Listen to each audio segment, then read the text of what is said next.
Welcome प्यारे बच्चों, स्वागत है आपका हमारे YouTube चैनल में। आज का हमारा टॉपिक रहेगा absorption of food in small intestine. तो पिछली वीडियो में हमने देखा था कि किस तरह से स्टमक में जो प्रोटीन्स है उनका ब्रेकडाउन हो जाता है पेप्टोन्स में और प्रोटियोसिस में।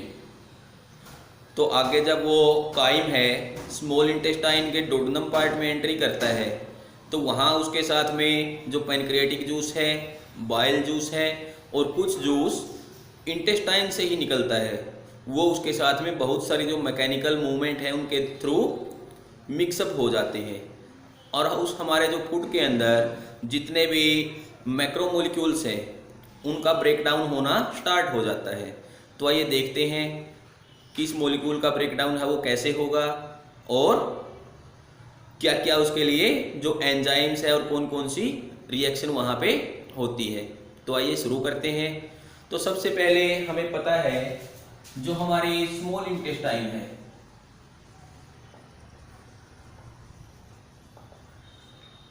उसकी जो म्यूकोसा लेयर है, जो इंटरनल लेयर है, उसके पास गोबलेट सेल्स होती है। गोबलेट सेल्स होती है, जो ये गोबलेट सेल्स है ये सेक्रेट करती है म्यूकस। गोबलेट सेल के अंदर से म्यूकस निकलता है और वहीं जो हमारे ब्रश बॉर्डर सेल्स है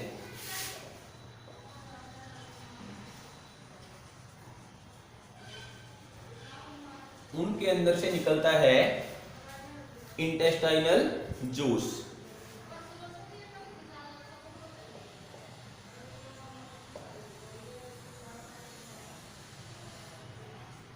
ठीक है, जो हमारी ब्रश बॉर्डर सेल्स है विलाई के ऊपर जो होती है, जिनको माइक्रो विलाई भी बोलते हैं, उनके अंदर से इंटेस्टाइनल जूस निकलता है और जब ये म्यूकस और इंटेस्टाइनल जूस आपस में मिक्स हो जाते हैं तो एक फ्लूइड बनता है और उस फ्लूइड को बोला जाता है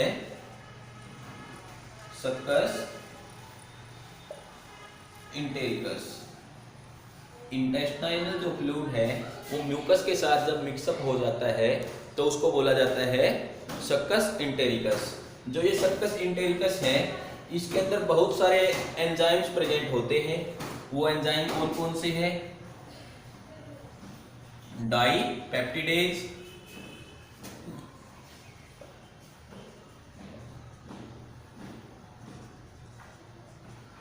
डाईपेप्टिडेज है और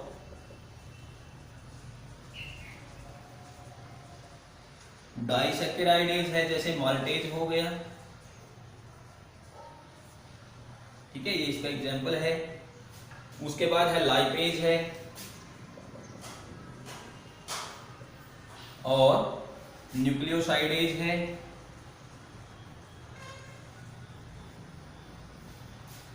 ठीक है, तो ये कुछ एंजाइम्स है जो हमारा सक्कस इंटेरिकस है इसके पास होते हैं। कौन कौन से हैं? डाइपेप्टिडेज है, डाइसैकेराइडेज है, न्यूक्लियोसाइडेज है और लाइपेज है। ये एंजाइम्स प्रेजेंट होते हैं। तो हमारा जो सक्कस इंटेरिकस है उसके अंदर जो म्यूकस है और साथ में बाइकार्बोनेट, म्यूकस के साथ में जो बाइकार्बोनेट्स हैं वो आपस में मिलके जो हमारा डोडेनम पार्ट है स्मॉल इंटेस्टाइन का उसमें एल्कलाइन मीडियम बना देते हैं।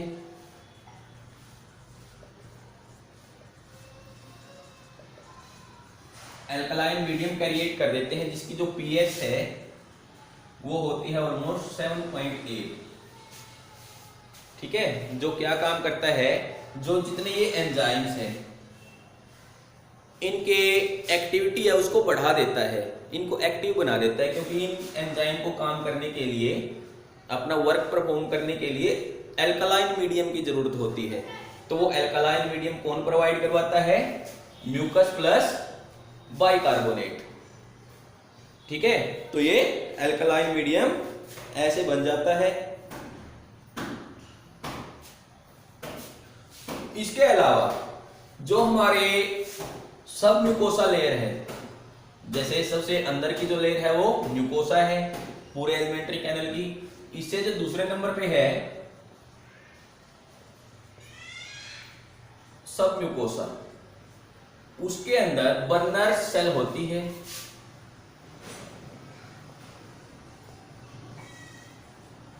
ये बर्नर सेल भी कुछ सेक्रेशन सेक्रेट करती है, इनके अंदर से भी कुछ फ्लूइड निकलता है, तो वो फ्लूइड भी एल्कलाइन मीडियम को बनाए रखने में हेल्प करता है। ठीक है, तो इन बर्नर सेल का इतना ही काम है, वो भी इनके साथ मिलके म्यूकस और बाइकार्बोनेट के साथ एल्कलाइन मीडियम को बनाने में हमारे स्मॉल इंटेस्टाइन के डूडेनम पार्ट में हेल्प करते हैं। उसके बाद जो हमारा स्टमक है, स्टमक से जो काइम था वो जैसे ही स्मॉल इंटेस्टाइन में आएगा तो वहां पे देखते हैं उसके साथ कैसे कैसे रिएक्शन होगी, क्या क्या रिएक्शन होंगी।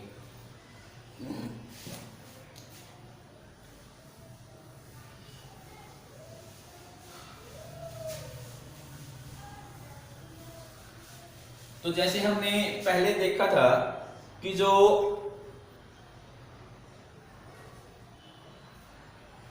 अमाइलेज है या ट्रिप्सिन है वो क्या करता है, जो अमाइलेज है वो हमारा जो पॉलीसेकेराइड है उनको डाइसेकेराइड में कन्वर्ट करता है। जो ट्रिप्सिन है वो प्रोटीन को पेप्टोन्स और प्रोटियोसिस में कन्वर्ट करता है। तो आइए देखते हैं वही रिएक्शन फिर यहाँ पे होंगी स्मॉल इंटेस्टाइन के डूडेनम पार्ट के अंदर। तो जैसे हमारे पास प्रोटीन्स थे कुछ बचे हुए,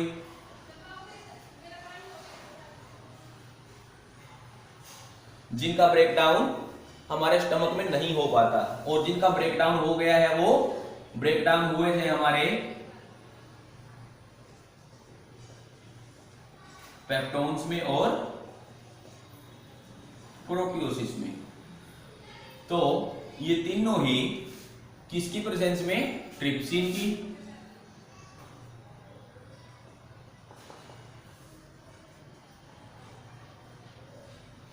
काइमोट्रिप्सिन और इसके साथ में कार्बोक्सीपेप्टिडेज।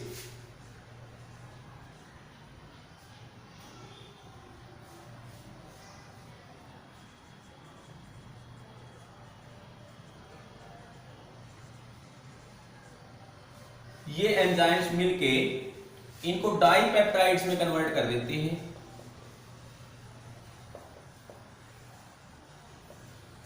ठीक है, जो हमारे प्रोटीन्स थे जिनका ब्रेकडाउन नहीं हुआ था स्टमक में, पेप्टोन्स थे, प्रोटियोसिस थे, ये प्रोटीन्स वो थे जिनका ब्रेकडाउन हो गया था।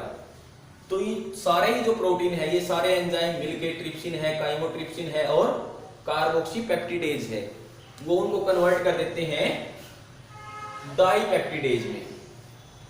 ठीक है, तो एक तो हमारे पास डाइपेप्टिडेज बन गया रिजल्ट। उसके बाद जो हमारे पास पॉलीसेकेराइड्स थे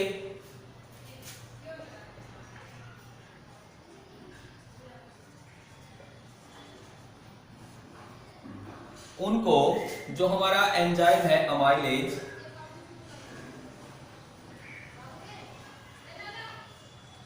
वो कन्वर्ट कर देता है डाइसेकेराइड में।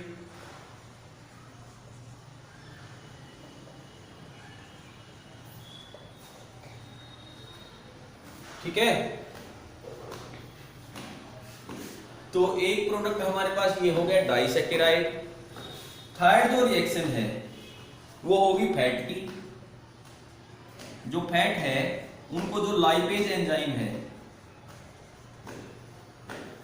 वो क्या करेगा, डाइग्लिसराइड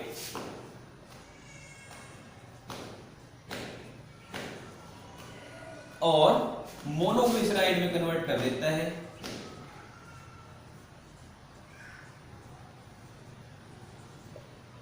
ठीक है, तो दो प्रोडक्ट हमारे पास ये हो गए जो हमारे स्मॉल इंटेस्टाइन में बन रहे हैं। उसके अलावा जो हमारे पास न्यूक्लिक एसिड है, जो न्यूक्लिक एसिड है यहां पे लिख लेते हैं उनको जो न्यूक्लियेज एंजाइम है वो कन्वर्ट कर देता है न्यूक्लियोटाइड और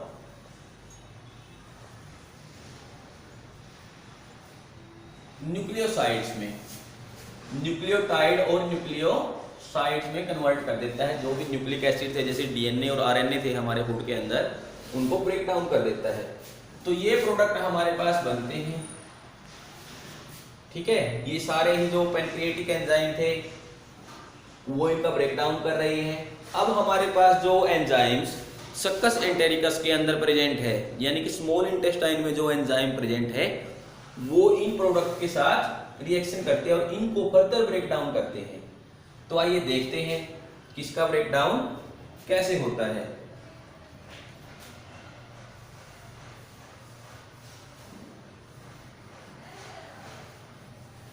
तो जैसे हमारे पास ये डाइपेप्टिडेज है, ठीक है, इसको डाइपेप्टाइड्स जो हमारे पास बना है इसको एंजाइम कौन सा, डाइपेप्टिडेज, डाइपेप्टिडेज एंजाइम इसको अमाइनो एसिड में कन्वर्ट कर देता है, ठीक है। हमारे पास जो अमाइनो एसिड है वो बन गए। जो हमारे पास डाइसैकेराइड था, डाइसैकेराइड कौन सा था, माल्टोज था, ठीक है, या फिर लैक्टोज था या फिर फ्रक्टोज था, ये सारे ही डाइसैकेराइड है। तो जो हमारे पास माल्टोज है उसको एंजाइम कौन सा तोड़ेगा, माल्टेज, माल्टेज उसको ब्रेक डाउन कर देता है ग्लूकोज प्लस ग्लूकोज में,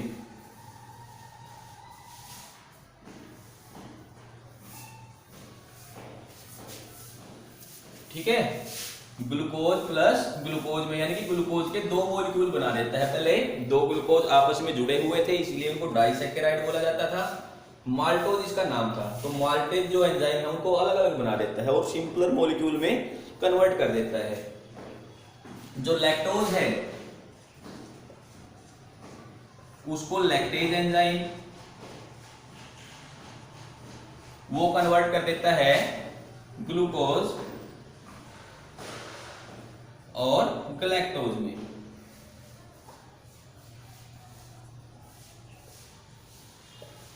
इसी तरह से जो फ्रक्टोज है उसको फ्रक्टेज एंजाइम ग्लूकोज और सुक्रोज में कन्वर्ट कर देता है। तो इस तरह से जो हमारे डाइसैकेराइड थे वो बिल्कुल सिंपलर मॉलिक्यूल्स में कन्वर्ट हो जाते हैं,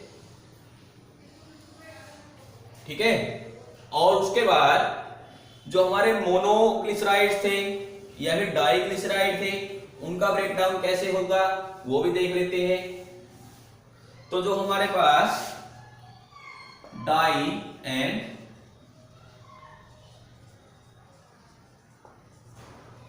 मोनोग्लिसराइड्स थे उनको जो लाइपेज एंजाइम है, लाइपेज, वो ब्रेक डाउन कर देता है फैटी एसिड में प्लस ग्लिसराइड्स में या ग्लिसरोल में,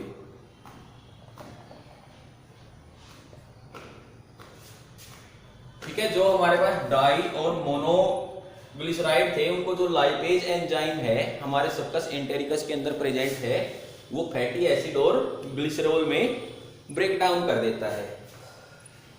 इसके अलावा हमारे पास जो न्यूक्लिक एसिड बने थे जैसे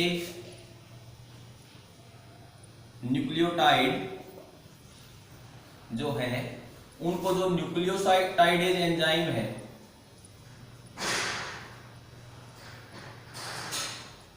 वो कन्वर्ट कर देता है न्यूक्लिक एसिड न्यूक्लियोसाइड में, उसके बाद जो न्यूक्लियोसाइडेज है,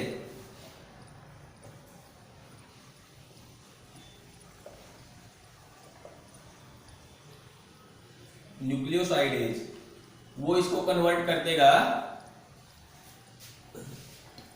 शुगर और बेस में। ठीक है, तो इस तरह से हमारे पास जो सिंपलर मॉलिक्यूल है वो बन गए हैं। शुगर और बेस में जितने हमारे पास डाइसैकेराइड थे वो भी ब्रेक डाउन हो गए हैं। जो मोनोसैकेराइड और डाइसैकेराइड थे वो भी फैटी एसिड और ग्लिसरॉल में ब्रेक डाउन हो गए हैं। ठीक है, और जो हमारे पास डाइपेप्टिडेज थे वो अमीनो एसिड में ब्रेक डाउन हो गए हैं। तो इस तरह से जो हमारे पास ये जो माइक्रो मॉलिक्यूल थे वो मैक्रो मॉलिक्यूल थे वो माइक्रो मॉलिक्यूल्स में ब्रेक डाउन हो गया है इनका। इसके बाद जो ये सिंपलर सब्सटेंसेस बने हैं हमारे पास, जैसे अमीनो एसिड बना है, ठीक है, ग्लूकोज बना है, गैलेक्टोज बना है,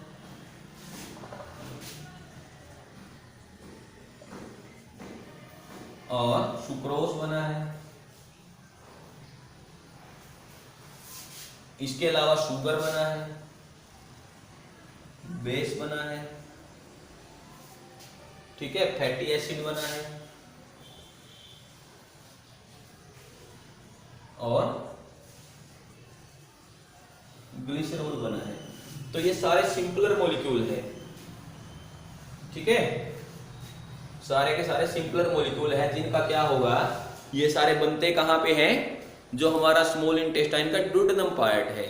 उसके बाद जो हमारा जेजनम और इलियम पार्ट है वहां पे इनका एब्जॉर्प्शन कर लिया जाता है, वहां पे इनको एब्जॉर्ब कर लिया जाता है। जो स्मॉल इंटेस्टाइन के अंदर विलाई प्रेजेंट होती है, उनके ऊपर छोटे छोटे माइक्रोविलाई है, ब्रश बॉर्डर सेल्स है ऐसे।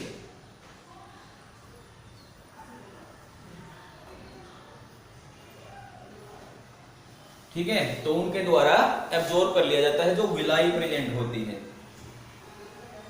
तो इस तरह से जो यहाँ पे फूड एब्जॉर्ब नहीं हो पाता और बच जाता है तो वो चला जाता है हमारा लार्ज इंटेस्टाइन में। ध्यान रहे, लार्ज इंटेस्टाइन में कोई भी जो मेटाबॉलिक एक्टिविटी है वो नहीं होती।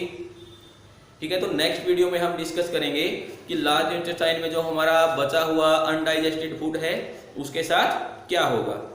आज की वीडियो में इतना ही। Thank you, have a nice day.